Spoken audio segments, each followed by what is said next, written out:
We get to this, I guess what was a hotel, and it's closed, boarded up. And he's like, no, it's here. We're like, are you sure, dude? Like, this place is boarded the heck up. Like, we're not getting in. He's like, no, it's around the back. We're like, okay, this is cool. Yeah. So there's about a dozen of us, and we're all right. We're following him around, and he's looking. I think he even knocked on the door at some point. It's boarded up. The whole place is shuttered. It's done. It's gone. So he was like, well, I don't understand. It was here. So we, he got on his phone, or someone's got on our phones. He's like, all right, there's got to be karaoke around here somewhere. We're going to go somewhere. So after a few minutes of whatever phone searching was back, however many years ago this was, possibly 15 or more. I don't know. It's a long time ago. He found it. He said, all right, got the place. We're going. And here we are. We're walking again behind hotels. We're going off the strip at this point.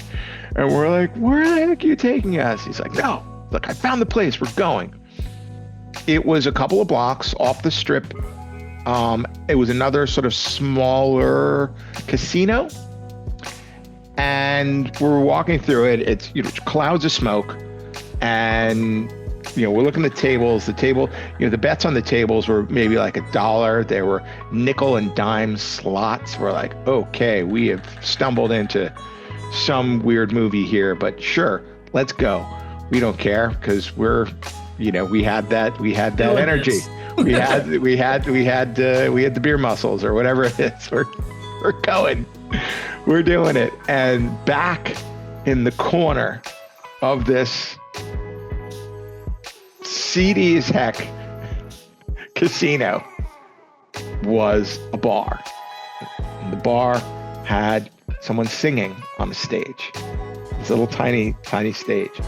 And the person singing on the stage was a little person, and who was dressed head to toe as Elvis, but you could not recognize a thing. I think English was not his first language, and we just didn't quite understand what this was. And we're like, we're home. We found it. And that's how the legend of the Ellis Island Casino came to be. So people who know Vegas, they know me, they know Dan. Whenever we're in Vegas, they're like, when are we going to karaoke? Are we going to Ellis Island? And this is, again, this is going back about 15 years ago or so. And it just stuck. And we brought, I remember at one point, so, we would go, often, back then, every conference was in Vegas. Every accounting conference under the sun was in Vegas. We're in Vegas, 4, 5, 6 times a year for an accounting conference because they were all in Vegas.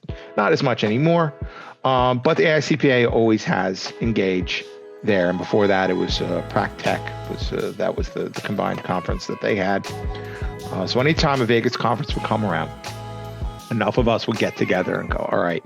And one time, an entire stretch Humvee full of accounting conference goers rolled up, and we literally just took over the back of the place. And I think one of them had a videographer with them and was taking pictures. And I don't know if that's such a funny story. People who know and have been to Ellis Island, they're like, oh yeah, that place. I'm like, well, this is the story of how it came to be.